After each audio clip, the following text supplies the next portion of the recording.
Welcome to the TeacherZone with Chris and Tyler. I'm Tyler Maroff, your co-host, and I'm with Chris Spates today. How are you, sir? Tyler, I'm excellent. I'm really excited for today's episode, actually. You know, so am I, because we already went into stage one, which is chaos. And these, if you're just catching up, you need our ebook, by the way, which is at teacherzone.com/chaos. Catch up, back up a couple episodes, and we're going to review those stages that we've gone through really quick. So the 5 stages you must grow through. We've done episode 1. Are you in chaos or not? That's up to you to decide. And we went into some detail on that. Number 2, okay, how do we get out of chaos? Let's get organized. Let's find out what systems can work. What do we not need to even have our hands on anymore, let alone systems covering them? So that was a wonderful, I love that one, Chris. And now that leads us to today's episode, and that is engaging students. Yeah, engaging students is sort of, what's funny is out of the 5, we've got it in the middle on purpose because it's sort of the thing that props up our entire learning business. It's, it's literally the crux of what we all do. The why is right smack in the middle of it. Why we even started to teach people things we knew. We started doing that because we like it and we thought there'd be a benefit in it. And here we are. And then, number 4, which will come after this episode, is fueling your growth. So we're going to talk about creating a growth engine and fueling growth. That's right. And then the last one, which is near and dear to our hearts, is building culture. And so it's like the holy grail that we're all always chasing is trying to build a better culture. And it really hinges upon today's episode, engaging your students. And Chris, before we go, please, everybody who's listening right now, and this is not paper thin, this is not skin deep. If this feels like it's overkill to you, that's okay. Maybe we're not for you. But if you're growth minded and you feel like that it is a possibility to change people's lives through ideas and systems based on things you know and grow, this is the place for you. The details are here, and these episodes are rocking. We've already had a blast. So keep that in mind as we start to unfold or peel the onion, the layers of the onion back. Because if you think you've arrived, you might not be in the right place with this podcast. So if you're there's no, we would have to call you out from the standpoint of there's arriving where you're at a comfortable level of your needs being met. But the reality is life is not static. So you're either growing or you're going the other way. Right. And so it's an important part to kind of build into your way of doing business and engaging your students. Today's episode, Tyler, you and I were just kind of talking about this idea that a lot of folks, and us included, it's easy to get stuck in stage 2, the getting organized stage. Right. Because it's sort of like you're playing off. Wait, didn't we say it's also easy to get stuck in stage 1? Yeah, the chaos. Well, sometimes the chaos is like sometimes really exciting. And so, I'm just going to be a marriage counselor right now. It's why most divorces happen, I believe. I believe the reason divorce happens is simply, or you could call breakups with relationships. I think the reason breakups happen, is because people simply crave that chaos that happened at the beginning of the relationship again. So they're like, they think somehow that's sustainable. And that is not sustainable. There's a deeper level that a relationship takes on when you stick it out. And so, not trying to be your marriage counselor, but honestly, I've seen it with many of my friends and family. Was that outline? That's not in there. But ultimately, we get your point, Chris. We got it. We got it. If you crave the excitement all the time, then it's like almost like you're manufacturing challenges versus coming up with deeper and better solutions. So engaging is our product. You and I just had mentioned that to each other earlier. The karate kick and the techniques and the yoga, downward dog itself, or the piano lessons are not the product. Is that what you're trying to say? Correct. Whatever it is you teach, we obviously, Tyler and I have locked arms globally with y'all with regard to all of us that help people learn some type of talent, skill, or something, learning-based businesses. And whatever it is you teach is not your product. Your product is student attention or engagement. Because what you're basically, if you don't have engagement, you don't have learning. Then, right? And if you don't have learning, you'll eventually not have a student. I'm sorry, you could be the coolest dojo kung fu master in town, and if nobody's learning anything, it's not going to last. Yeah, and you all know what we mean with some of your instructors. Right. Some of you have some instructors that you should have got rid of a long time ago because their people skills are terrible, their engagement is terrible. I had a quick anecdote, and then Tyler, I want to talk about our first lesson into engagement with you and the listening concept. I love that. I'd love to get into that. Yeah. So one of the things that I really like to think about with engagement is, are you playing Office? So have you gotten yourself so sort of busy in the day-to-day that you're forgetting about the core component, which is the fact that the students actually engaging and learning something is the most important? We had an episode a long time ago with Roger Chow, who is our friend that is in curriculum in public schools. And he said 80% of the time teachers should spend their time asking questions. 80% of the time. Wait, not just spilling out information into their brains? Right. That's not engagement. Oh, okay. Makes sense. Right. Engagement. Hi, Roger, if you're watching. Engagement is about listening, asking questions, connection. And so quick story that I want Tyler to tell is when we first started our school, Tyler was making a great impact with his students. In fact, my own kids were taking from him initially before we grew into a multiple teachers music school.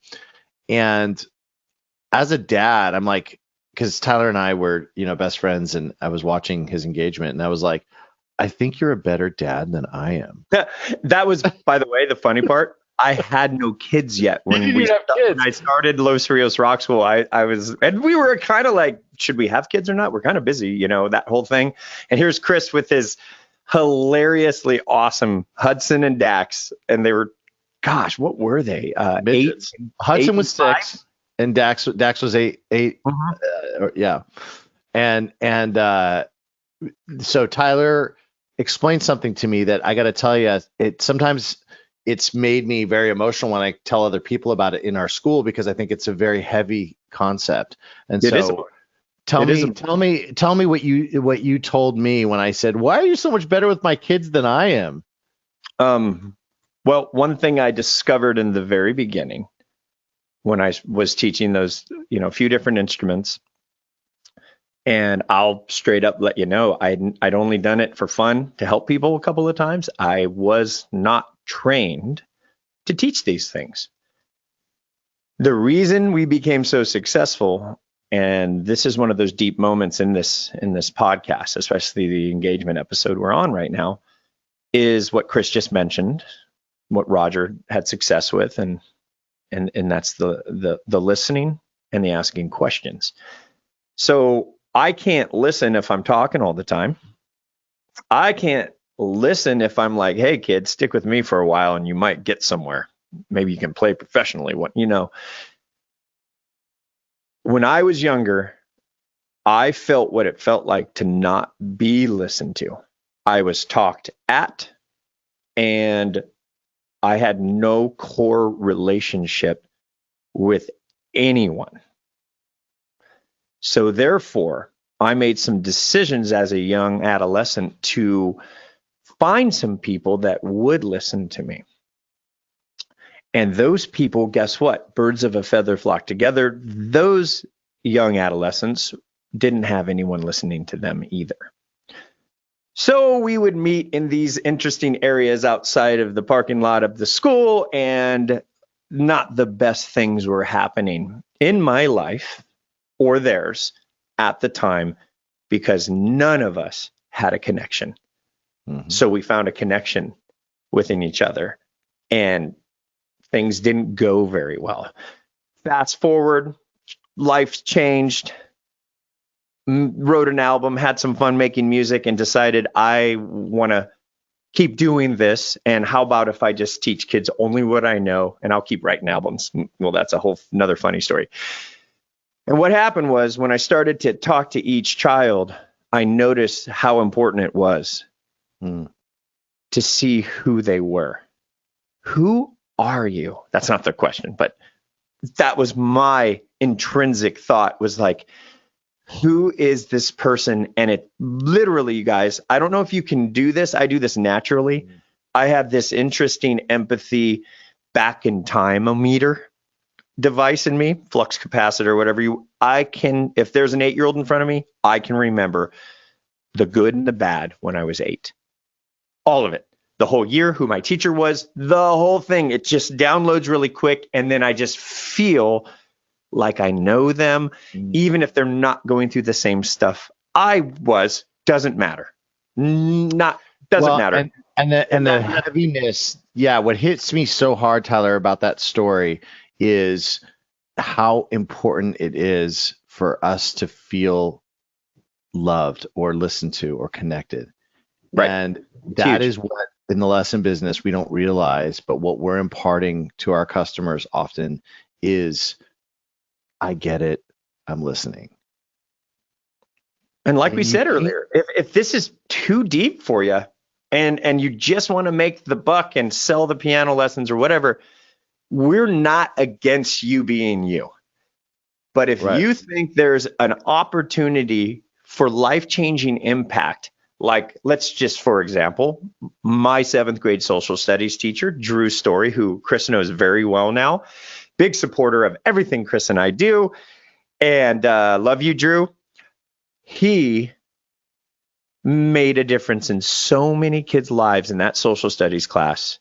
He would bring music of the times in, politically driven music, REM to U2, and his lessons were based on experiences, questions, and provoking thought, and being an independent thinker, and not to think like him either. Never once did he taint me to think like he does. But you know what's funny?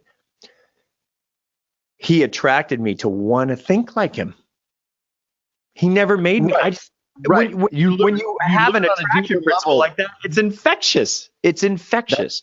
That's an important part that I think Roger was trying to impart to instructors all over, is that when you're trying to get someone to actually digest, you want them to feel like they came to their own conclusion. Mm-hmm. So what Drew did so successfully is, by you guys feeling heard, you were willing to go to your own conclusions, which often is what he was trying to impart in the first place. Right. He just wasn't doing it overtly.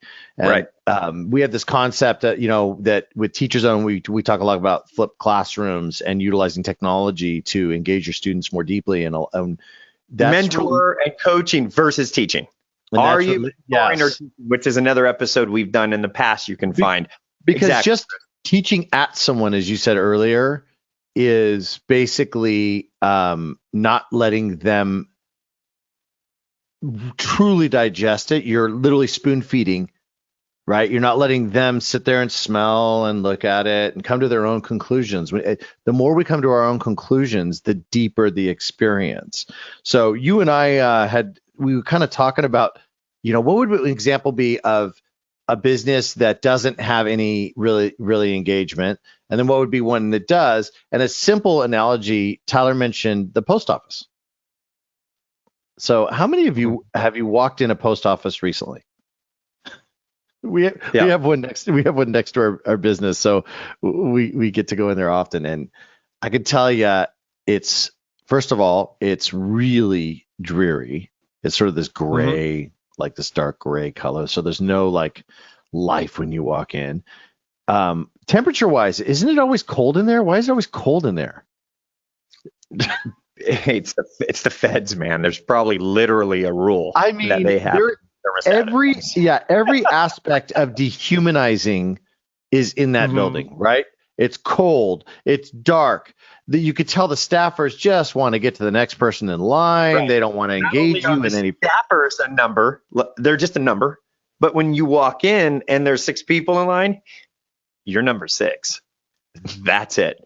Right. You have no first name. You have no last name. Now, don't get me wrong. You can have some nice people at some post offices, but the majority of the entity is in a culture based on that they have the basic social communication training probably to make sure that no opinions are given and nothing's escalated and everything stays very vanilla. They stuck in level 2. They're just playing office. Right. Then you look at, okay, so what are some like businesses that engage? And you look at the beautiful FedEx and UPS offices. I think FedEx is now Kinko's. They merged. But you've got that sort of experience where people are really sweet and there's all these neat things you can get done. And then you take the other example that you and I were thinking about earlier was Amazon. Right. You realize that they're taking it to a different level. Yeah, and they're making the delivery part that the post office has hung its hat on like second nature. They're even making it cooler because now we get a text of the package sitting on my doorstep. Right. And but we've also tied it into all the products and things that we love. Amazon's kicked it up a whole nother level as far as feeling like they get me, right? Mm-hmm. Because everything is specific.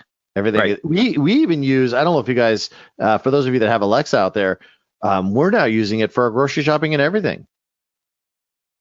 So Amazon's creating this connection that is the engagement is now way past just buying a package. Mm-hmm. Right. And love them or hate them, that's a whole nother topic.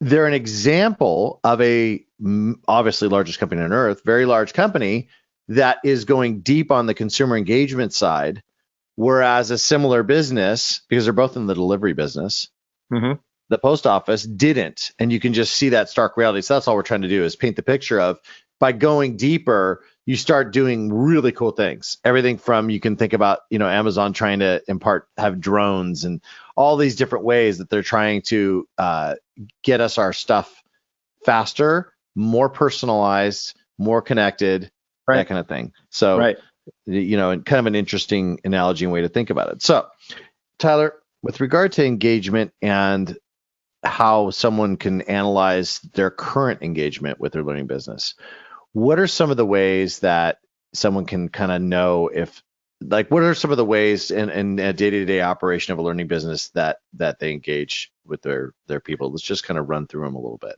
Well, if you go the post office route, you're not. So if you have a new idea and you don't have some sort of system in place to where someone sends out this communication that is very clear messaging on, hey, we're having a barbecue customer appreciation day, whatever. If you're not doing that, then you're the post office.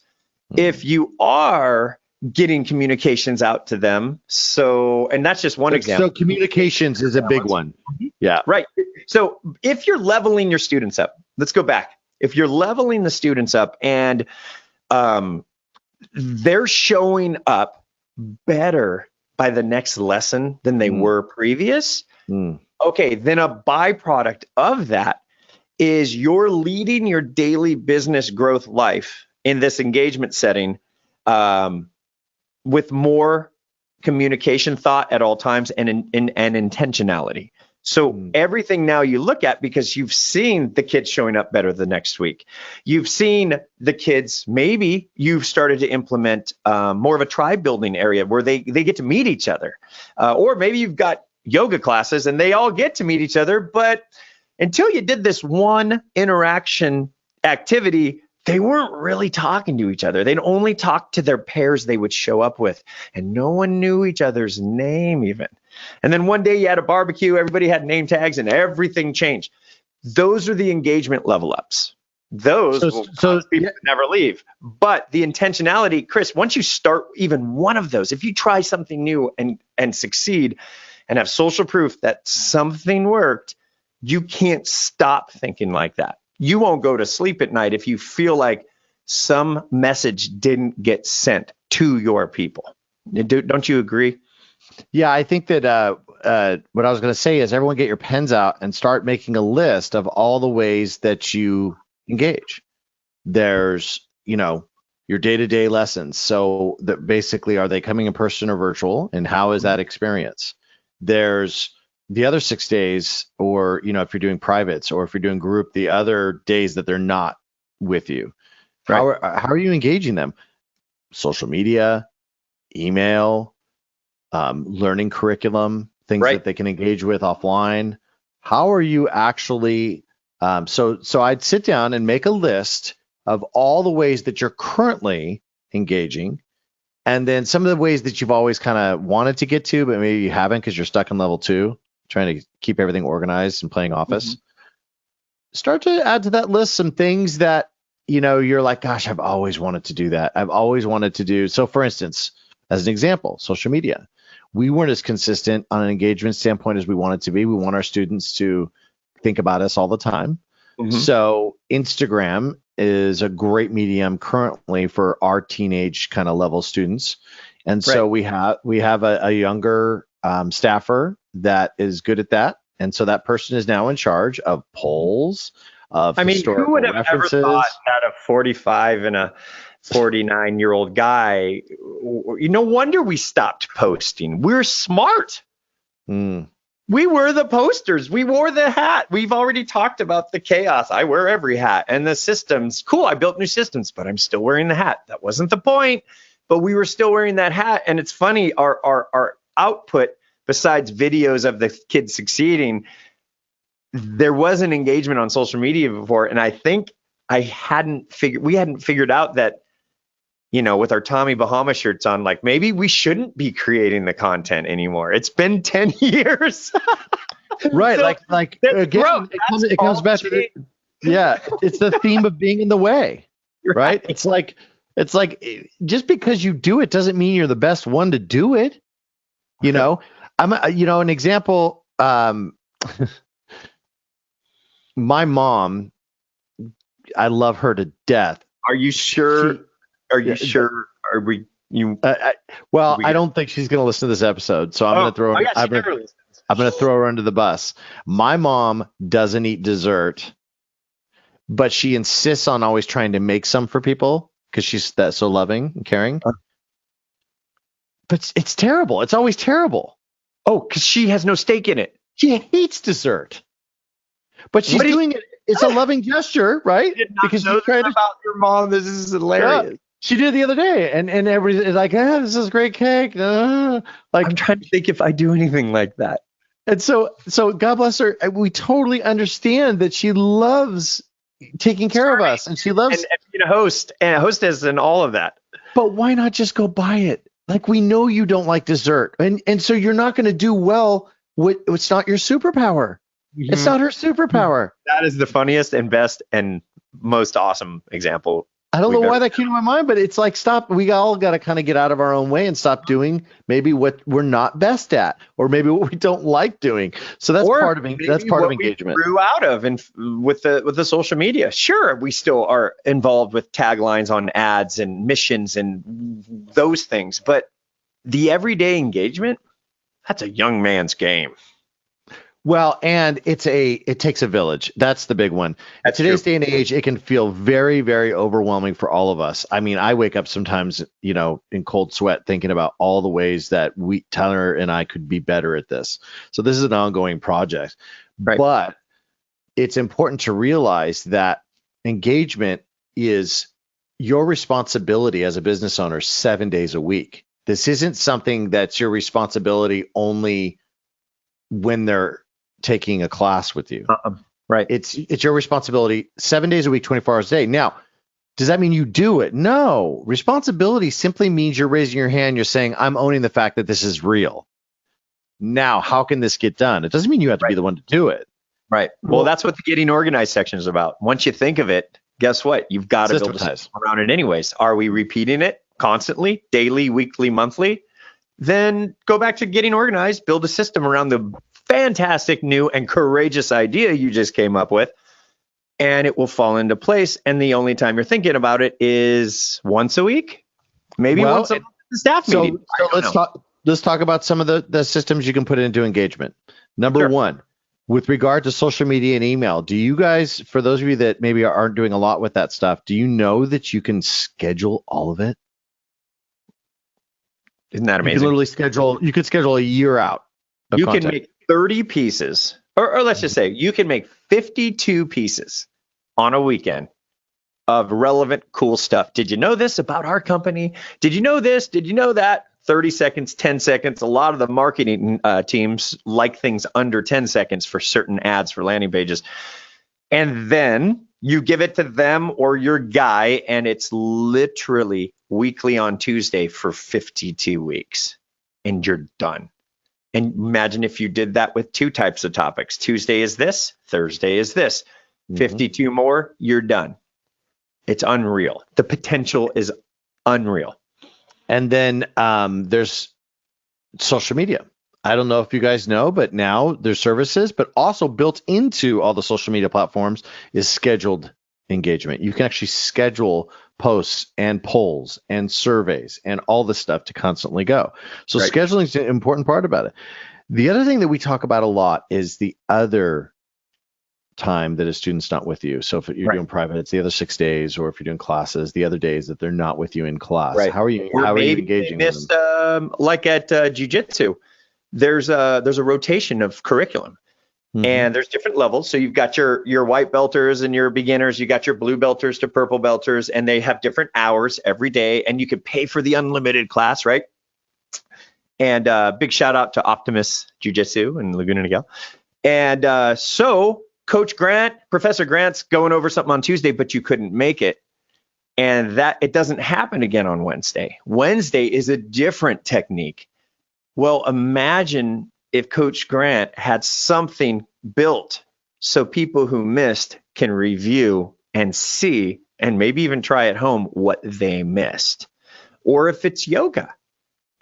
Well, yoga is all about that consistency, breathing, health, being one, and understanding how you become one with who you are.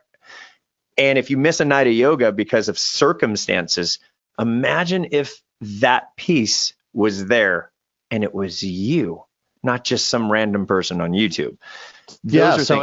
So in a learning management system like TeacherZone, or there's others, what we've done is, you've got a full multimedia.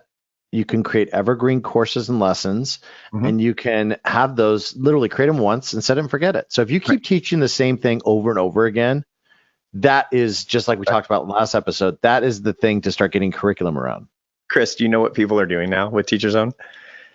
They might not even be, some of these schools that I've talked to are not even teeing off in the actual course curriculum, but they're building a course with a welcome to learning with me, one of the 20 teachers. And so it's like a welcome video. Hey, and before that student even arrives for their first lesson ever, they have a practice assigned. TeacherZone lets everybody know you have a practice assigned. Log in, check it out. And it's the teacher going, hey, I'm Tyler. We're going to be going over guitar. This is what you're going to need. I'm so excited to meet you. Yada, yada, yada. You get the idea. Brilliant. Every teacher has one. They assign it with the click of a button. And all of a sudden, that student's engaged before they're even engaged. Love it. And they're also, you're setting expectations for the future, which is always a good thing. Here's the other thing that crossed my mind when you were talking about yoga and all that. So you know how today we're getting very popular with all the devices, like there's the new workout mirror, there's the Peloton, there's all these things, right? Well, if you are in the learning or lesson business and you are not embracing some of this technology and realizing why some of these multi-billion-dollar companies are, like it's in your face now. You are a better instructor or have a better operation than some of these big companies. So why don't you just take the time, take one day, put some evergreen content in, like you said, and now it becomes the gift that keeps on giving, where your customers are able to engage with your content.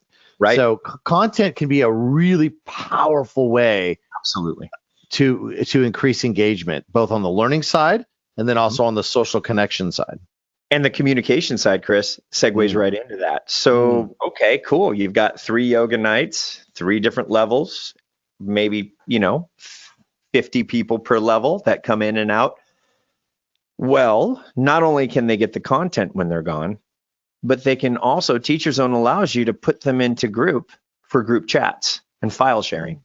So the community can actually, the whole school could be in one group too. Maybe the advanced people get to talk to the beginners and say, hey, don't give up. Remember to breathe. We were all there. I didn't do this 6-hour handstand overnight. You know what I mean? And all of a sudden, people feel, back to the listening part of all this, like they're part of something and that there are people. Because you we have at our learning program, Tyler and I have typically about 13 group classes, and then we also have subgroups, if you will, of different projects and things going on. So on top of the private messaging that's going on, which is a great engagement tool, we also have a ton, at least 20 group messaging that's going on where people feel like they're a part of something. They're sharing memes, they're sharing links, they're sharing. So that's a huge engagement strategy, is getting your intranet or your intra communication where all your classes feel like they know each other a little better. Right. And by the way, good point on the private. We want that open door policy. We want to level up our students to the point they trust us. Well, that means they've got to be able to go to someone, or right now it's email. Hey, send me an email. Well, the director of the whole school or their instructor, they can also send a private chat of concern and say, hey, I don't feel like this is going very well or whatnot. It's just as easy to do private chats as group chats. That is the full circle. So now people can get as involved as they want. They can talk privately to their instructors only. And now your company is full service in regards to no stone unturned. That with email communications and whatnot, you've got it all covered. That goes into all the auto, everything that we've talked about the last time about getting organized, everything from auto billing to all the auto communications like SMS and email notifications. TeacherZone has 62 and growing different auto notifications that go out. And those are just important ways that you can customize. In fact, Tyler customized ours, and some of them are hilarious. It's like jackpot. You can type whatever you just want. assigned a new, assignment.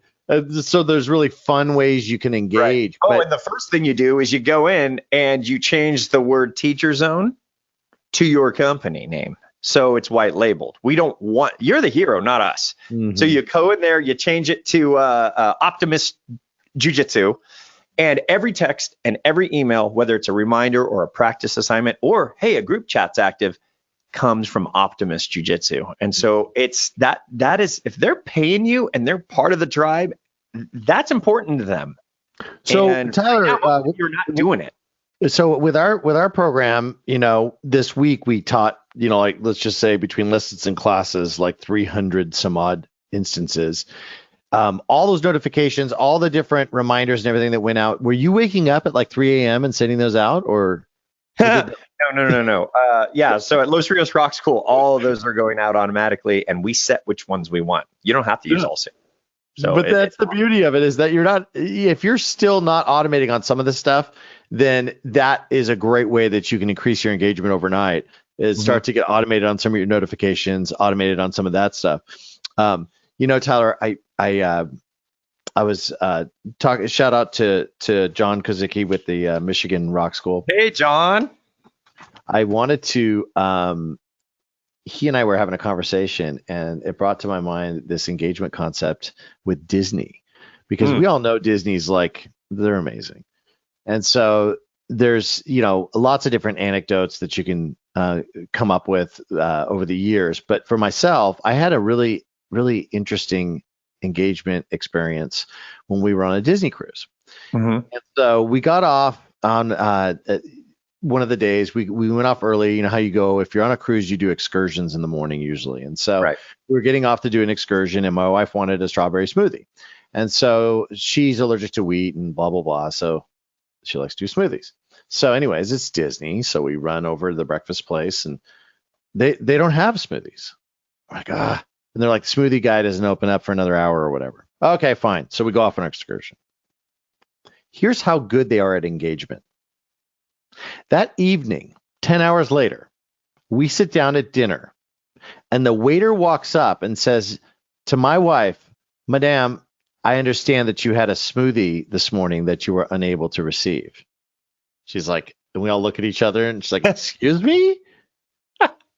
How do you possibly know that? We were in a giant dining room asking for smoothies, and they're like, sorry, sir, we don't have them, da, da, da. And we just left. Like, we didn't ask someone to follow up with us. Okay. So then he goes, I'd like to make it right. What would you like to drink? And Marcy's like, I like martinis. He's like, done. So he brings her a martini. Okay. So we think we're over. It's over. Next thing we know, about 20 minutes later, the ratatouille chef, this giant French chef with a huge chef hat and he looked like a cartoon character. He comes out of the kitchen, walks over to our table and says, who's Marcy? And she's like, right here. And he's like, I understand you didn't get your smoothie this morning. And we look at each other and she goes, it's okay. The waiter already took care of us. He goes, no, it's not okay. And he holds up a phone. He goes, do you know what this is? And we're all like, what? And he goes, this is a magic phone. And we had our little kids with us, and the kids were like, oh, and he's like, I can do anything magical with this phone. He's like, in fact, I can even have it make smoothies. And Marcia's like, what? And he goes, what time do you need your smoothie tomorrow? And she goes, 6:30, but you guys don't do them yet. And he goes, I told you, this is magic. Watch this. He makes a phone call, and he says, hey, I'm going to make it up, John. He goes, aren't you setting up that area in that kitchen on deck 9 at 6? I thought you were. Yeah, can you do me a favor? Can you deliver a strawberry smoothie to what? And Marcy, what room are you guys in? And Marcy tells him. He tells him, great. Thank you, sir. 6:30. Correct. Thanks. Hangs up. He goes, see, magic phone. You'll have your smoothie delivered at 6:30 tomorrow. Awesome. How incredible is that we didn't tell anybody? We didn't report it. We simply asked. Someone noted, oh, wait, that customer wasn't served. Mm-hmm. They put it into their engagement system, however Disney does it, however their magical world does it, right? So a fairy probably delivered our message on an elephant. Right. But however it was done is arbitrary. I still can't forget that experience. That was 7 years ago. And for the rest of my life, I will see Disney in a different light because of that. That's engagement. That is engagement. Right? Because they showed that they were listening and that they cared. And they went over the top to do so. So how can we go over the top? If there's someone that has their systems in place much more than all of us, yet they're still obsessed with culture and engagement, then we have to ask ourselves, how can we continue to be throughout? Right. If Disney is still totally obsessed, I'm going to reiterate that, and they are Disney, it sounds like they broke through at some point, bless Walt's heart. And when you break through that first ceiling, then you can't stop thinking that way. But until you do, the growth won't happen. That beyond culture growth won't start happening. So the key here is to try new things. Find out what works. And that takes courage, because guess what? Finding out what works, what happens? You have to find out what doesn't work. Right. That's okay. If you're listening to this, you've already done that. I don't care how safe you've made your little business or big business, you've already failed. So dust off the failure hat, put the gloves on, and go in again. And this engagement series leads us right into stage 4, Chris, which is feeling growth. Mm-hmm. So we have an exciting episode coming next episode. So we've gone over chaos. We've gone over getting organized. We just went over the ins and outs and the intrinsic value of engaging students, and how it's not, the product is not piano or jujitsu. The product is the engagement.